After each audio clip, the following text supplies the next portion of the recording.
I spent about 2 hours at Target today, and I spent $350 on a whole new, like, what do I call it? A vanity set or something? Like towels? No, like top kit kind products. of yeah, like face stuff, hair stuff, beard stuff. Why do people grow their hair? Why do people groom themselves? It costs so much fucking money. So expensive. And it usually, honestly, like my products always end at the same time. So like I might go like a couple months like you did without using stuff. And then at one time, I need to get face wash. I need to get shampoo. So then again, I'm doing like the $300 Target. Oh my God, I feel such relief. I'm not the only one in this predicament. I didn't even know you could get it up to that price. Target. I know, right? Like, what is Target offering that you're spending those kinds of dollars on? Yeah, Sally was going top shelf on every single. All right, let's get into the show.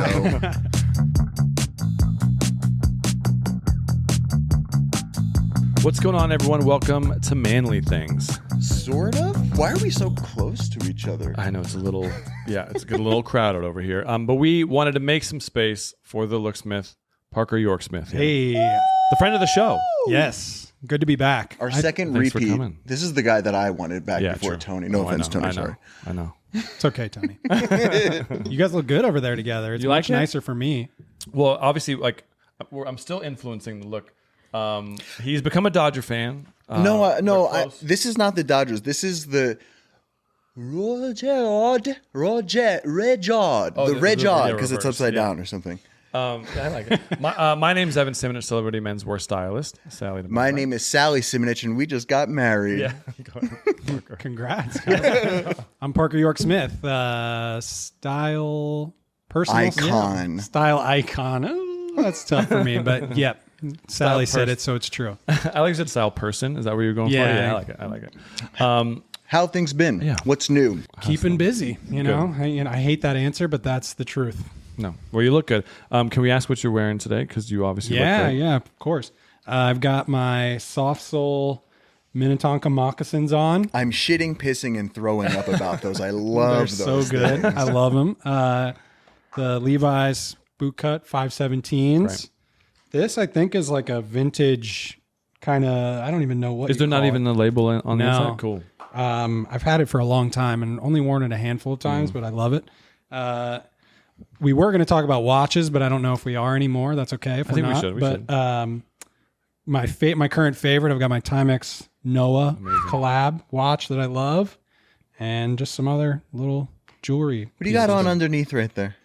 This year? Yeah. We talked about it last time. Yeah, I mean, I did a whole wife pleaser thing, and I've kind of just moved on to ribbed tank because I feel like there was too many people that were just like, that's not what it's called. Like, I'm not going to call it a wife beater anymore, but I submit and will also not call it a wife pleaser. Leave the wives out of it. Yeah.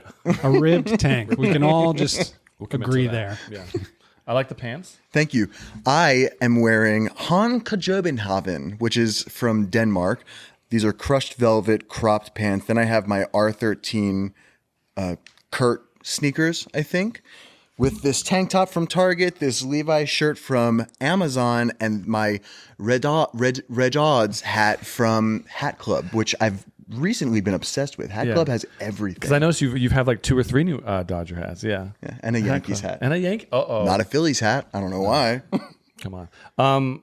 Wrangler, and then we were talking about Double RL earlier, and I'm wearing Double RL jeans, so I feel like I was going to ask you where you got those. Yeah, they're Selbes, we were right? talking about like how expensive Double RL was, and I was like, oh, I'm gonna have to say it. But yeah, Double RL jeans that I love. We were talking about the Sandlot earlier on the last episode, Stranger Things, and so I've been wearing these jeans a lot just because they, as you should. Yeah, if you've got them, flaunt them. You know. Yeah, thanks. And obviously the Dodger hat, big game tonight, but we'll get into that. Whatever. So, how would you describe like a classic farmer's fit? Cowboy boots. Last episode that we had you on, you ended the conversation with something that you would prefer to talk about for the next one, which was the psychology of getting dressed and how everyday people get dressed and think about what they're wearing. Sure. So Evan and I decided to figure out the 6 best archetypes to describe, analyze. We want to start off with the farmer. Classic. We don't really think about farmers anymore nowadays because modern day technology and When one of our first images, we have like 3 images that we'll go through. We're not going to break them down, but farmers, I almost like think of people with land, right? Sure. So like you think of cowboys, farmers up north, because if you think about like the people who are actually picking some of the produce are mainly just wearing stuff just to get sunshade, right? Yeah. Or like, long hats. Fair. Big brim hats, long sleeve shirts, pants, just to make sure that they're not getting crushed by the sun. the fabrics have to be pretty sturdy as well because there's a lot of movement and a lot of like physical Labor. layering. done to the clothes. Farmers is the umbrella term for like cowboys and herders and everything. 100%. So I can see that you're pretty influenced by this genre and this archetype. I think I'm more so the like Western. So like if you look at the U.S. map, you think of like Montana, maybe California, Texas, like that shift are going to be more of the cowboy type, and I think the middle of the country or even like East Coast are going to be more like rain boots, jeans. They're not going to be like more so getting on horses and all that kind of stuff. That's what I think. A big thing that I really like about that archetype or this category is that the stuff is just beat to hell. Like it's just worn and worn and worn, and it shows the quality of like good old fashioned made in America Levi's or whatever, the Wrangler or whatever it is. The stuff that just has been worn literally 10,000 times Because they're wearing it on a daily basis. Yeah. They're wearing that pair of jeans, that pair of boots, almost like every single day. Yeah. And you don't really see this archetype in like major cities though. Like I'm not looking at farmer types in LA or New York. Where are these people? Like This one, like the guy with the flat cap, like this, I feel like it might maybe more European kind of style. Again, like you see more so rain boots here. A flat cap I feel like is such that's actually a good point. Cowboy hats aren't really anywhere else but America. But just America. Yeah. If anything, it would be like more of like a safari hat. Like our guy down here, this is kind of more so what I think about when like farmers in California or the people who are actually doing a lot of the work, like picking and everything. Sure. The towel around the neck, like all those little accessories, like the gloves, all that stuff. He looks great. Yeah. I mean, you can honestly, like you look at some of these pictures, like the vest and the flannel shirt, you can see that. I see that at a country show all the time, Totally. Yeah. I think it's kind of a thing that you run the risk of looking in costume if you're in a more urban area. But at the same time, like, wear what makes you feel good. I do think that it would be a little strange to roll up to the Starbucks in that, but because they would genuinely think that you just got off work. Probably, yeah. So I think from the farmer is almost like a natural progression going into the construction worker. And that's where I feel almost like a little bit at home with it, because I do wear a lot of like Carhartt, Wrangler might be a little more on the farmer side, but like in terms of like the denim, the straight leg pant, just things that you are very durable, kind of similar to the farmer, where they're beating these things up on a daily basis. Totally. It's interesting how all of that sort of became culturally relevant, much outside of the category of laborer, in the last few years, with workwear being so trendy and everything. But and I think a big thing that I talked about in the last time that I was here that is interesting to me is that oftentimes as guys who are into fashion, these are people who, at least in my mind's eye, we would not consider being into fashion, nor will we consider taking anything from these guys like personal styles. Right. Yeah. So, but I also think that it's interesting to analyze the fact that even within their little subculture, there is that certain pair of boots or jean brand or whatever it is that like you need to have those in the same way that a kid needs to have Supreme or whatever it is. You know what I mean? So I think there are more similarities than people necessarily think about. Yeah. And it's funny that you bring it up because there are like the $59 Carhartt pants, and then there are like the $500 Carhartt pants that these guys are still buying because they're worth it to them. Yeah. Yeah, I mean, you look at like again, like it comes down to like accessories with me on one of these pictures where it's the glasses, the belts, like the utility vest that they're wearing, which I think is funny because sometimes these high fashion brands will take, like you look at like a Double RL, they would. Like these jeans, they're probably taking pictures of these jeans because they're cut up and they're washed in a certain way, right? Or even like referencing the 3M, like the utility vests, the high fashion brands are using that too, you know. But yeah, and I love this picture and doing some of the research of the guys who were building the Empire State Building, and like from the modern day construction worker to these guys who wearing a flat cap and like probably just getting. I mean, the guys have shirts off. In a tank top. Yeah, I think this picture is incredible. Oh, yeah, totally. This is iconic. Because, I mean, I've definitely seen this photo before. And some of them, like I see some overalls, which are great. But I think some of them are wearing like wool trousers even, like wide leg type stuff that probably kept them warmer up. Yeah, good point. Yeah, with the wind. Yeah, 1,000 feet in the air or whatever they are right now. So yeah, it's interesting to kind of analyze that. Because even with farmers as well, to jump back to that, like I think originally they were probably wearing all kinds of different materials. It wasn't just this like quintessential uniform all the time. It was you really had or different areas of the country or the world, especially. In certain areas, you got to be a lot more bundled. True. Or in other areas, you got to be a lot more breezy. Yeah, that's a good point. Yeah, farming or construction work doesn't stop in the winter. You know, right? Or summer when it's super hot, winter when it's super cold.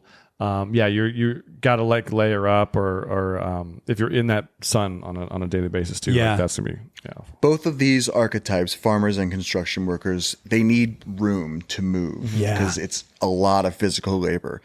The next. Yeah, is one of my favorites to talk about, the tech bro. Ooh. Yeah. So we're obviously slimming down. They're mostly vegan. They're living in they're inside. They're inside. Usually. They're what else? I mean, they're sitting down. They're hunched over. I feel like it's going to be more of like a comfortable. It's interesting outfit. though how it really almost became, at least the meme of it became a sort of a uniform, you know, the slim fit jeans or whatever it is with the Richard, whatever his name, I can't remember. The guys from Silicon Valley, the show on HBO. The zip up hoodie, Yep. the, t-shirt and or ratty button up shirt or whatever. Yeah, I feel like this is a good generalization of what, 5 guys would wear. And like they all have different outfits and different looks, but this is essentially one of them. And then you have the tech guy, Jeff Bezos in like the puffer vest, the polo. All these. I feel like it's all like materials that are like almost like synthetic compared to like the Carhartt farmer construction worker that you need to take a pounding. Mm-hmm. They're wearing all these synthetic fibers that. Will tear once and then you're kind of. And these guys are the ones that are utilizing the Lululemons, the Vuori, the Aloe, because these athleisure brands have found this. They're not even niche anymore. Tech bros are taking over the world. Yeah, they're capitalizing on this shit so much. And it feels like it's kind of bled over into other work. It's kind of like the American uniform now. Yeah, truly. Especially the corporate America uniform. Yeah, corporate America. And you had brought up a point when we were talking like that. Now that corporate after COVID has kind of shifted to home, that comfort element or almost like the athleisure, the stretch fabrics and stuff. Exactly, blending from home going into like the workplace. Yeah. Which I mean, I get it. They're comfortable as shit, but like, do they look? They're not necessarily. The most flattering, it's hard because I can understand the desire for comfort, but I also think that getting a good pair of jeans or a good pair of, cotton trousers or whatever and you wear them 100 times, those are also going to be crazy comfortable and they're probably going to even fit you a little bit better. And, there's environmental aspects of the synthetic fabrics and all these things. So I don't know. It's a hard bargain, or it's a hard thing to convince people of, because when you can take something out of the box and put it on and it feels like you've had it for years, I get the appeal. Yeah. But, I don't know. But that's where it's also like, even with like shoes, like I feel like the tech guys are wearing like Vans or like sneakers. And I was going right? to say, accessory wise, they're keeping it really simple as well. Yeah. Like Yeah. they're going to wear their Apple Watch maybe or their Fitbit, Yeah. and then just a really simple pair of sunglasses like Mr. Bezos. Yeah. Well, and also then too, I mean, that outfit on the more current Bezos picture, like that's probably a $10,000 outfit. You know, What's funny is that he might even be wearing like a watch, and it could be like an AP or something. I'm you know, sure. like it's something crazy expensive. yeah, I mean, those are probably Cucinelli pieces or something that, you know, I've actually seen articles or whatever talking about like Zuck or these people who are actually wearing fully custom tech bro. Interesting. Who is he Pieces. working Interesting. with? Jerry? Is he working with Jerry Lorenzo now? Is Fear he? of No God. way. Is he really? I Yeah. could see that being a Mark Zuckerberg. Yes, he's getting custom pieces from Fear of God. It's insane. So because I mean, yeah, they kind of have that. It's definitely a more elevated cut of that aesthetic, but I mean, it's ultimately just big, cozy pieces that they're producing. You know, and they can technically like, you know, I don't know, depending on what they've done, can afford a ton because they've made a significant amount of God, money. yeah. You know. You know what another movie is good to reference for a tech bro? The Social Network. Oh Yeah. one of my all-time favorites. The costuming in it is like Because perfect. he's generating so much money, and he's in a hoodie and slides, Yeah. running through the you know, campus and all that kind of. From dress down to dress up. Yeah. Now we're going to talk about men in suits, finance bros. But still, obviously, coming into the whole money lifestyle situation, right? Where these guys are making a ton of money. You know, buying, selling, trading, that whole finance world. I think I mean, obviously it happens here in LA, but I feel like it's such an East Coast thing. I kind of go straight to like the Vineyard Vines guy, the Nantucket guy, you know? yeah, because in my head, we kind of look back on like Wall Street, the movie, and it's like, oh my God, they look incredible. The suiting. Yeah, it's fantastic Armani suits or whatever they're in. And then now it's like some decently fitting trousers and a dress shirt with one of those fleece vests, with the name of their firm on it or whatever. And I'm just like, ugh, like if you've got the money, like, but it's just interesting how you have that, especially finance in the world of that is like, you really have to fit the expected type. Like I have friends in that world and it's like, they have to dress how they are expected to dress. Yeah. Because if they don't, the people that are giving them their money are going to be like, why don't you look like the people I know I can trust? You need to look that part, you know? And I kind of miss the men in suits in like in the 60s, 70s, 80s, where the suits were so amplified and specific to each decade. I have a friend named Phil Haggerty that to this day wears a suit every single day. And the disintegration of that in like corporate America, that people are now just wearing polos and sweaters and stuff, it brings such a like less serious air about the people that are supposed to be running the world. Yeah. Essentially. And I bring up Phil Haggerty because I trust him. I would, because he wears a suit every single day, I would let him run the world essentially. Well, it's a rare thing too. Like walking around New York, you'll see a guy in a full suit. Like it's rare now. Like it might be one or two guys, like going to lunch or something, and they look so. I see that, I'm like, God, that guy looks good. Yeah. And I feel like that was what it, like you said, like how everyone was in the whole like financial world.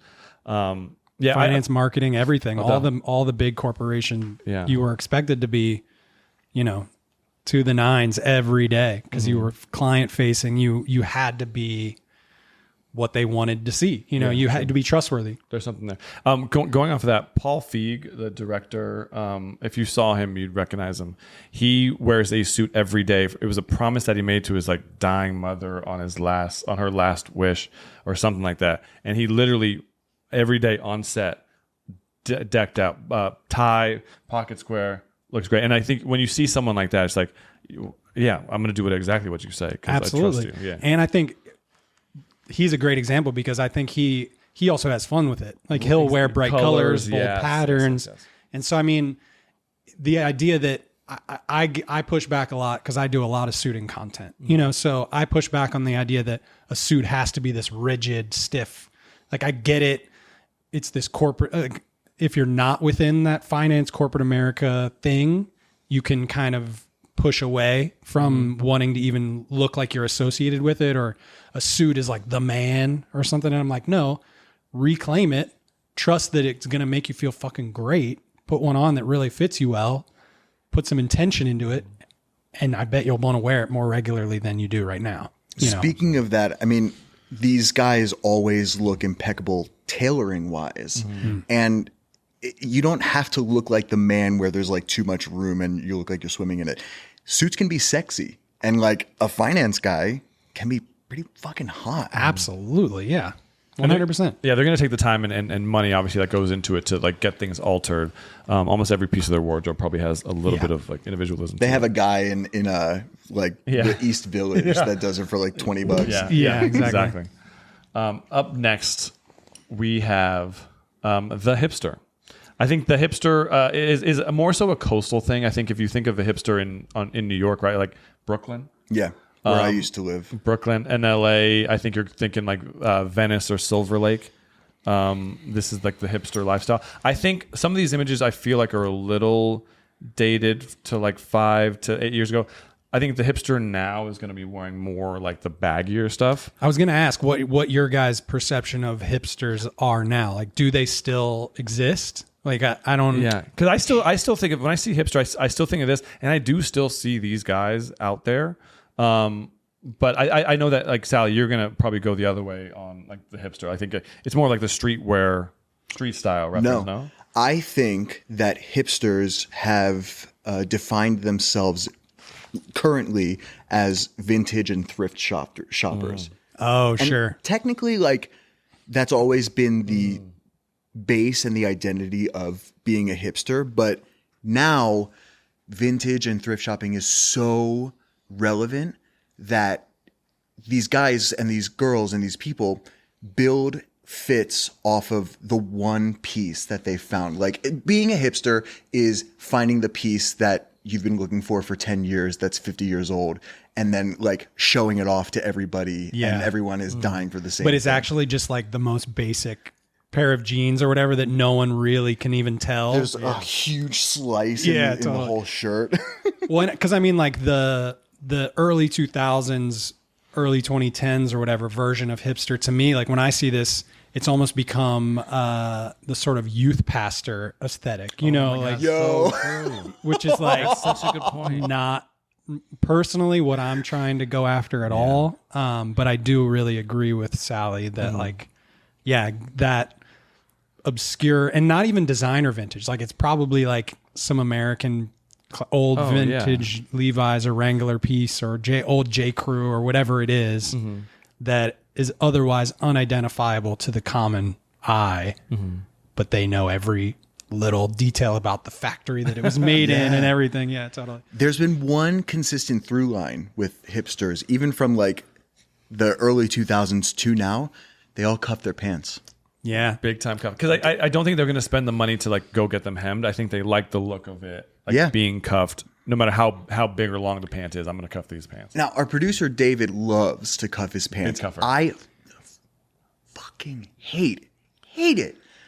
What are your thoughts? I like a cuffed pant, to be fair. I know. I know. Sorry. I have something. I'm something with you. There's a time and place for both. It just really is outfit dependent, like or pants specific. Like I'm never gonna cuff an unhemmed pair of pants per se, but like a good pair of.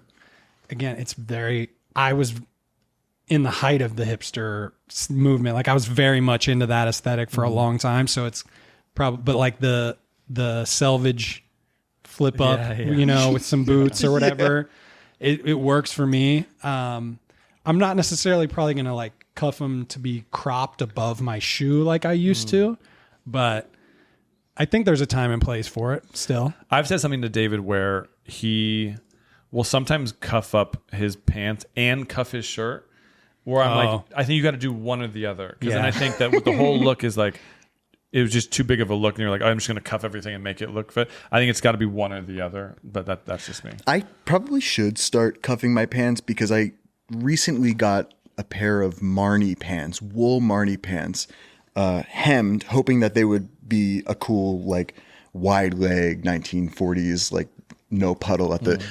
They're awful. He hemmed them way too high. Oh, It no. ruined the whole fucking pan. Yeah. I'm so embarrassed.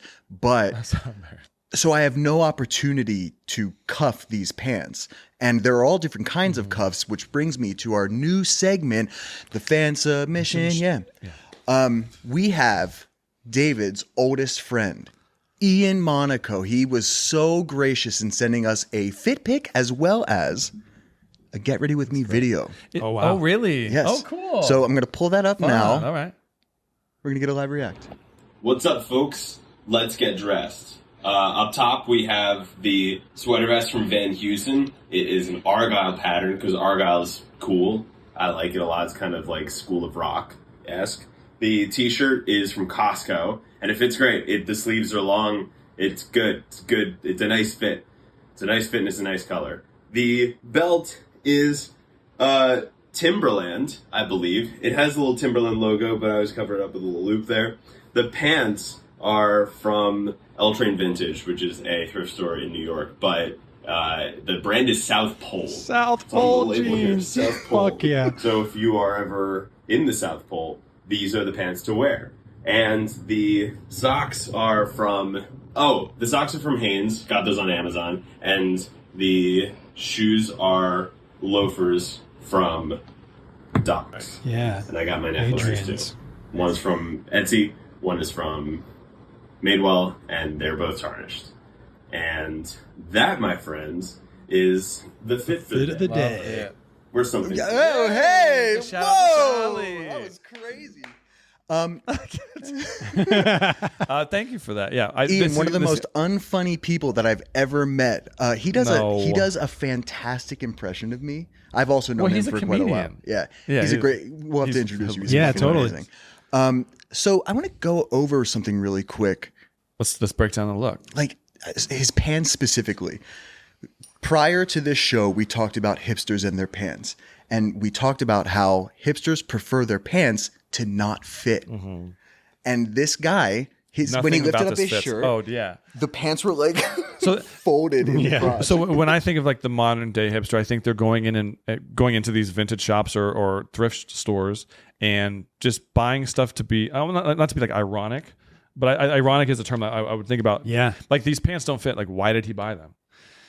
I Right? think because he knew that big pants are cool, Yeah. and people don't understand that you can buy big pants that still fit you in the waist, at Yeah, least yeah. relatively fit you in the waist. They think you need to buy a pant 3. I went through this phase too in the early 2000s of like, I wear a size 33, but I'd buy a 38, like, yeah. and just try and figure it out because he wanted them big, and try all different kinds of folding techniques or like, Yeah, you figure it out. Like, Yeah. he would never. Obviously, like you're not going to hem those. You're going to do exactly what he's doing, cuffing it up, like and cuffing it in a way that is not necessarily making them tighter or like a taper. It's just folding to make sure that they're over the shoe. Because David actually likes to taper. Yeah, he'll fold it in a way that like makes it tighter around the ankle. Hold on. Yeah, like a What do you pin do? roll. Yeah. and like, Yeah. like almost like turns it a little bit. Yeah. Yeah. Don't do that, David. Overall, though, I think it's this is if you know him, that's where like style is so relative, just based off of who we're talking about, who we're looking at. Like to me, you look at this guy, like he looks great. He's got a great, almost like 60s-ish style haircut. He's got a mustache. The whole look goes. That's Ian. Mm-hmm. Do you like this look or? He looks awful. Ian, thank you very much. This has been the fan submission. Yeah. That's funny.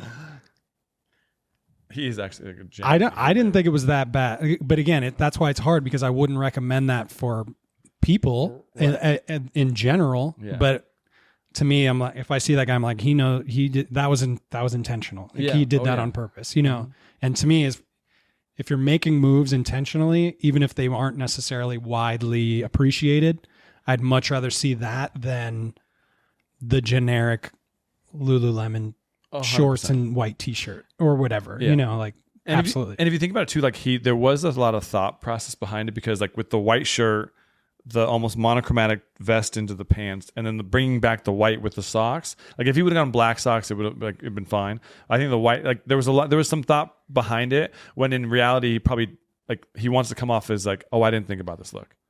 If that Probably. makes any sense, you know? Yeah. Yeah. So overall, I do really like this look. What would you, since you didn't like this, what would you now change? I would put him in a really skinny jean with the Sperry's that are fabric, but they're like the multicolor flannel.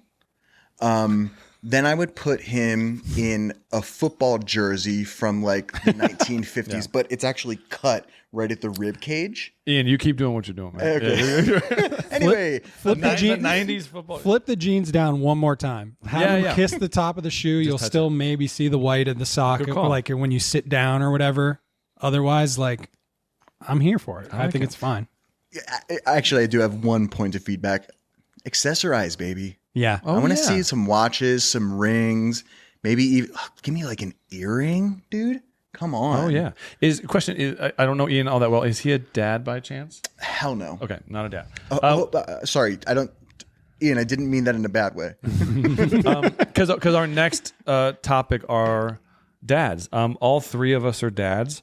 We have humans. You have a dog. Yeah. Dog. Dag dog.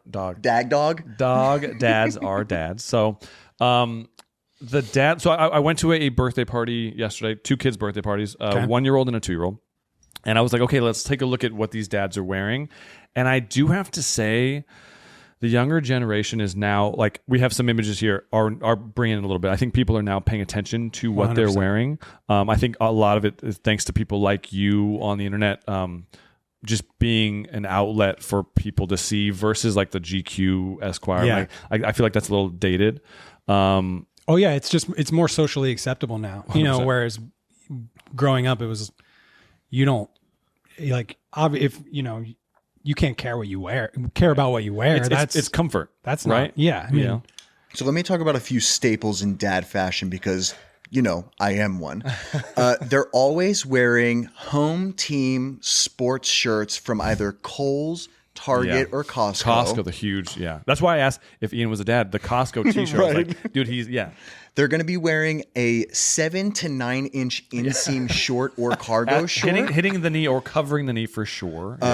Sweatpants that are a little too short, so they wear chucks so to make sure that the ankles aren't showing, and then like regular ass shoes, like regular shoes, Reebok's Classics, New Balance for sure, pulling the white socks all the way up. But you know what? Modern day people are taking less of like the style and more of the. Actually, it is the style. Look how he tucks his shirt in. These pictures, obviously I found them on the internet, but like this had to have been like at a NASCAR race or something. Like this is middle America at its finest. Because obviously like being in LA, I think that like the dads might pay attention a little bit more. Sure. But like the tucked in shirt, the high socks, the no socks, like the shoes on this guy with the black shorts, there's the color wise, they're just genuinely not thinking of anything. No, and this is honestly giving more of nowadays of a grandpa aesthetic than it is a dad aesthetic. True. I think that first picture is perfect. Dad just nailed it. Like the Apple Watch for Apple sure. Watch, the you know, generic shorts, and again, like no shit. I don't know if you guys know this person or if you just found this image. Found the image, no shade to this guy because like he could be doing way worse. To be fair, but. Yeah, it just doesn't give me anything. Like I don't know anything about it. So true, it doesn't like, and maybe that's not what you want. Like as long as it at least it's fitting relatively well. I mean, I can't read his shirt from here, but this is Saint-Tropez sailing. So he could have gotten it like on vacation. Yeah, you know? I mean, I respect a graphic tee, but ooh, that's actually true. Dad fashion is vacation fashion as well. Vacation fashion, yeah. So I mean, using things that are gonna like, or else just like keep it very minimal. I suppose. I don't know. It's a tough sort of tightrope to walk. You know, because you can either be all the way out there, or you can. I'd at least would rather see it something that fits well, which he was doing. Because we're not farmers, we're not construction workers, we're not tech bros, we're not finance guys, and I don't think we are hipsters. Maybe Sally here, but we are dads. So like if we could coach a dad into like just help him with like one fact, like personally I would say just be easy on the eye. So like with all the different colors that some of the dads wear, like because they're just going into the closet, oh, these are clean, that's clean, I'm gonna put that together. Yeah. Being monochromatic is very easy. Just a white sneaker, I don't know, stay away from logos maybe, but like yeah, just be cohesive and easy on the eye, if that makes any sense. Totally, yeah. And don't be afraid of accessories. You know, get some sunglasses that suit you very nicely.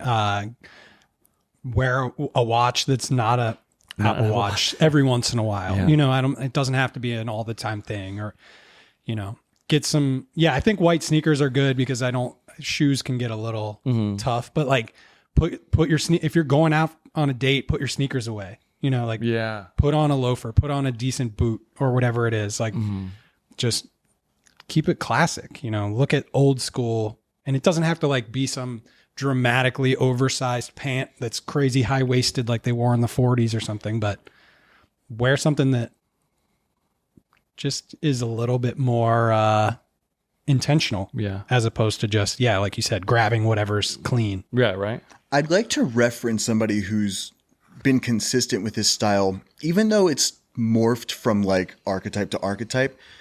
The dad, the grandpa look has always been a part of Tyler the Creator's wardrobe. Even when he was like skating, skate fashion is like dad fashion kind of. It's wide leg pants or like there's a lot of similarities, but specifically I want to talk about Tyler the Creator's watches. As you said, dads should wear better watches. Yes. And GQ did a write-up on Tyler the Creator's watch collection, his rare Cartier collection. And I wanted to just really quickly look at them because I know you love your Timex. I do. I want to show you what the height of luxury is. Yes.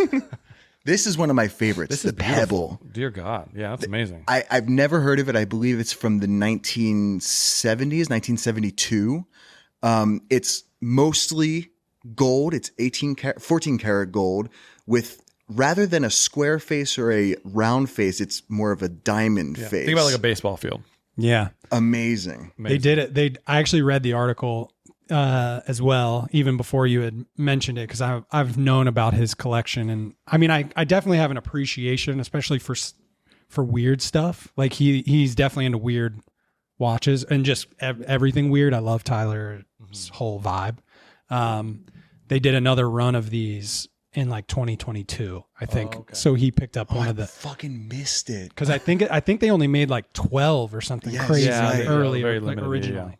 God damn it! That's what I like about some of these like watch brands, and like that's why they're so expensive, is because they're just so limited. Like they'll bring back something from the 90s or 80s and just only have like a run of like 50 or a very limited amount. Cartier is easily my favorite. Of at least, I'm not by any means the most aware in the world of watches, but I like that they're not afraid to get a little weird. Whereas like Rolex or some of these other brands, it's just like you have to be so into watches to be able to decipher the differences between them, and I'm just like, who fucking cares? Yeah. Like it's like this. I know because I don't the care. Numbers are a different font or whatever it is. I'm like, the nipple dial, you know, like those things.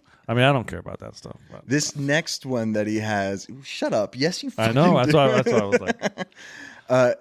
This one is classic. It's Classic. really beautiful. I want this one so bad. It's the left of center, impossible to find rarity of the Cartier collection. This is the tank. It's got that rectangular face, the leather gator skin band. This is an icon. This is a type that Cartier always has, and it actually is not crazy expensive, but it's beautiful. Yeah, beautiful. Just that I love a rectangle face, and I'm loving that small watches are coming back. That's the other thing I think is if we're gonna still piggyback on the dad conversation, like get yourself something small, like 38 to 40 mil, max out at 40 millimeter. Once you get into 42, 44, like was popular a decade ago. Yeah. Remember Diesel doing those gigantic ones? Giant ones. And then like with the the huge face, but also even bigger leather wristband around it, where it's like literally looking like you're on a basketball court, like with a sweatband on your arm. Too much. Yeah. The Crash is my all-time favorite watch, and it's kind of annoying me that they're popular now. Yeah. Blame LeBron for that one. Yeah.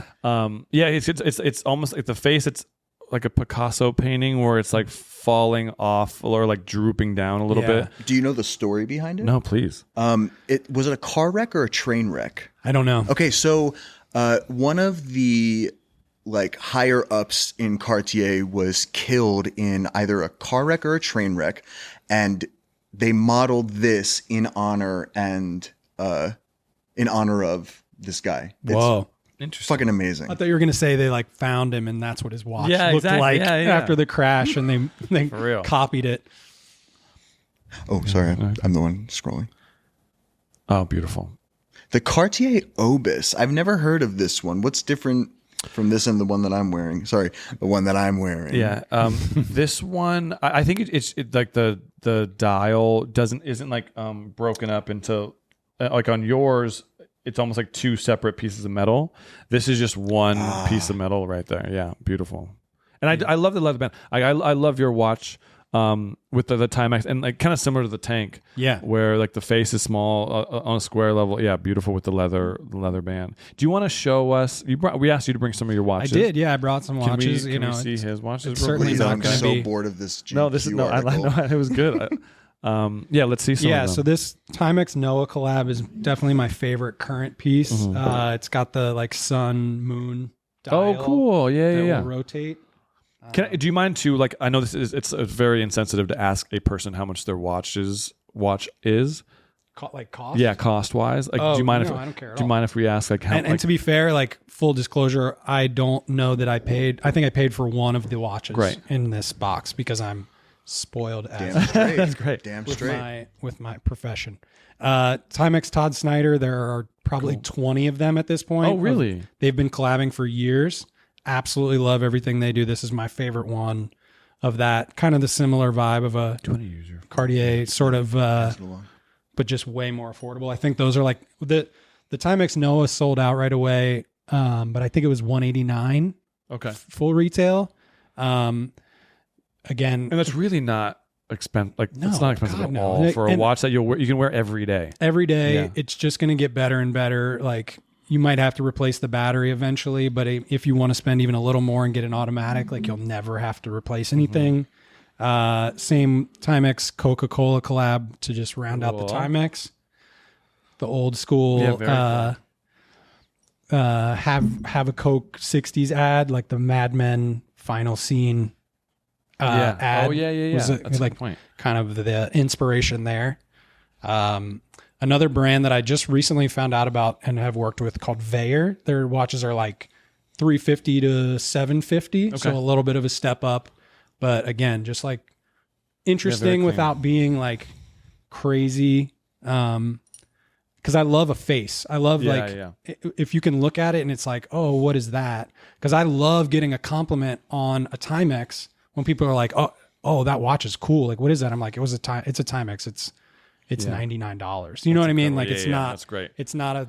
But I also $13,000 whatever. You know. I think when you get compliments on the watches, I do think it's like and I know you put thought and effort into, having it be a whole look, right? Sure. Because you're wearing the watch to go with the whole outfit that you're wearing. Yeah. So I think that when someone compliments your watch, if they know watches a lot, then they'll talk to you about it. But I think it's just a cohesive thing because they see your watch with the whole look, and I think that's just a compliment overall. Totally. Yeah. I mean, letting it be a little bit more of a statement, like this Zodiac is another classic. This looks like a brand. Rolex, honestly. Yeah. The Zodiac Seawolf it's a Swiss brand. That's the most expensive watch I have, and I think it's $1,500 Nice. Okay. ish. Yeah. But again, didn't buy it. Beautiful. Is this a lapis face? Yeah, it is. Dude, what is shut that? the fuck up. What is lapis? It's a like stone. Yeah. Oh, Precious okay. stone. Yeah. Yeah, beautiful. Yeah, great collection. And what I noticed too is, and you have the calculator. You can bring out the calculator. Yeah, Casio. and then I had my the one I did purchase was the Amazing. The 1999. Yo, So good with the Casio rubber. calculator. You can like throw out that thing against the wall, and Sam is wearing something. Yeah, dude. You can throw that thing against the wall, and it'll still function. Oh, absolutely. And again, like I probably get more positive comments about that watch than 100%. than anything else. So, I've reached a level of success where I could probably afford a decently pricey watch. I do respect vintage watches. There's certain ones that are gorgeous. Like I said, the Crash is like, I certainly cannot afford a Crash, but when they reissue, we're going to be the first ones to fucking I'll be get in it. line. Yeah, I'll be camping out for sure. So yeah, I think a watch is just something that, like you said, it adds to your outfit. It complements things. It can be a statement. It can be just a simple little, like for me, I feel kind of naked if I'm not leaving the house, even in my most casual outfits with something on my wrist. That's why I love the Casio just to throw on. But it's a personal preference thing. Yeah. I would much personally, if you have $1,000 to spend on a watch, I'd rather buy 2 or 3 things that are a little bit different at the $250 to $300 price range versus one at the $1,000. Yeah. That's my preference. We're going to reference some of our favorite watch brands in the description. I have a few of myself that I...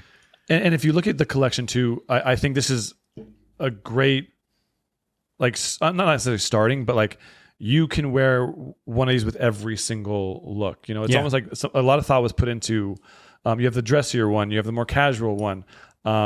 Color wise, I think this is all great. You can wear with any color too. Totally. So I think, this is a great collection that you got here. I am so happy that we had you back on the show. This has been a really insightful and enlightening conversation.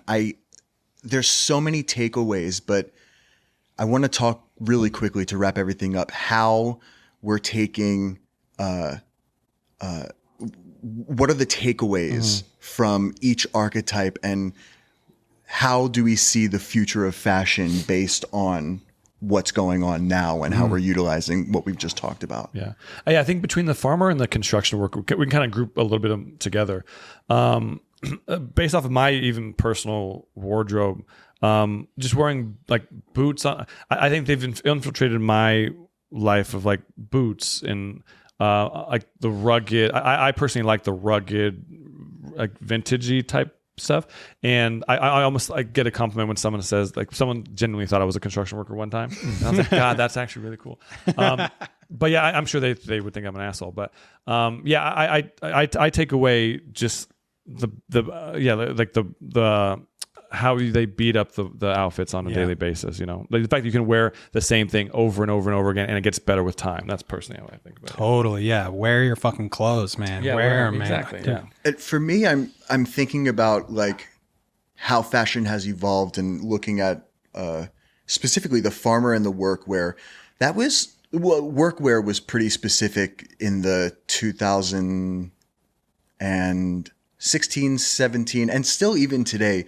There was a company, 3M, put their fabric everywhere on like high fashion, and it was very fascinating. And I think in the future, the tech bros and the like all-American corporate uniform is going to be embellished, and I'm really looking forward to seeing like Bruno Cucinelli. I think is going to do some crazy stuff with this. Brunello Cucinelli. Oh.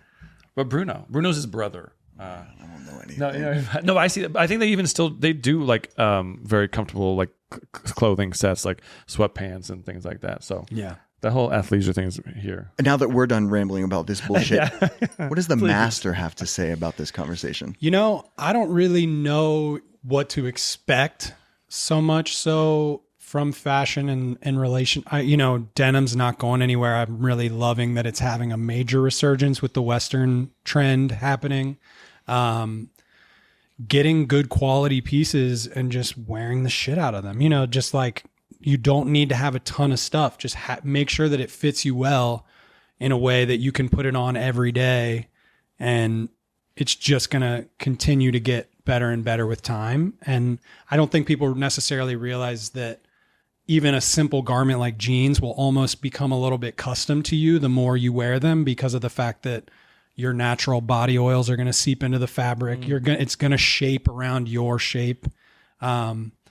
So investing a little bit more money in those things, I think, is really smart. You don't need to go spend $1,000 on jeans, but getting something that is 100% cotton, getting something that's going to really live with you and grow with you, and become almost like, we've probably all had it with like a t-shirt or something, but we maybe not everybody's had the opportunity to have it with denim or other pieces that you just are like, you can put it on and it automatically makes you feel good.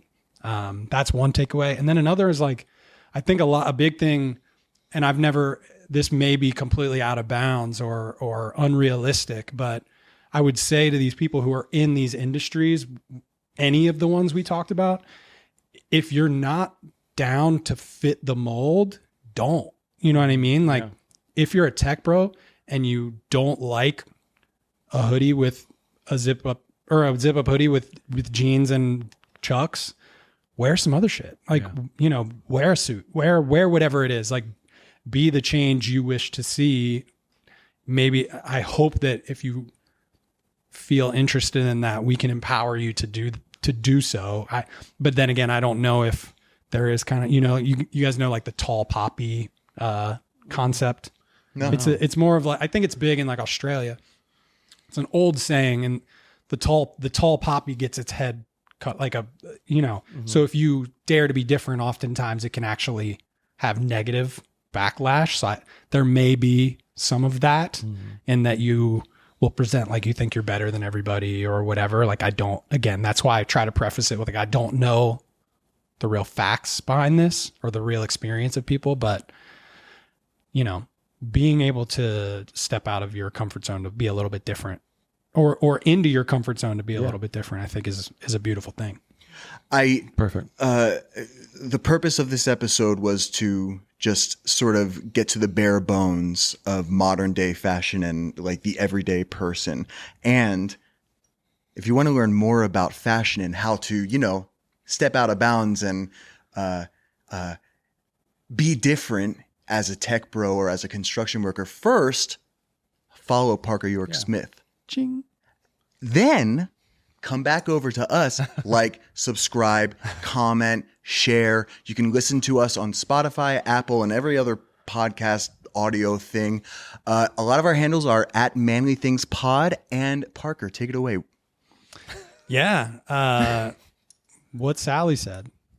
No, follow me at Parker York Smith, all the places, and maybe you'll see me in some casual stuff. Maybe you'll see me in a suit. Maybe you'll see me in some ladies' pants. There we go. Anything goes. I actually saw that. You look great in those. Thanings. Or it could be just like a farmer or a construction worker next time. Yeah. Absolutely, yeah. Oh, it's Halloween. Okay, real quick. Halloween, we're done. Do you have any Halloween? Are you dressing up for Halloween? Anything with the family? Yeah, I think I'm, at this point, I'm going to be Santa. Nice. Whoa. I like that. Little holiday mashup. I love it. Yourself? I'm gonna be. We talked about it earlier. The Sandlot. I'm gonna be Benny the Jet Rodriguez, especially with the Dodgers. Please make the World Series. I'm gonna go with all that and be comfortable. And yeah, Benny the Jet. What about you? I'm gonna be in Philly, and Nice. I might have to be a part of a group costume, which is a character from Monsters Inc. Very Classic. The big I've guy. never seen the movie. Oh, watch it. No, dude, the it's big good. guy is gonna be the other guy. gotcha. I think I'm gonna be the fat green guy with the one eye. All right. Well, fitting. Thank you guys for listening. Thank you, Parker, for being here. Thank you for having me. And this has been Manly Things. Sort of.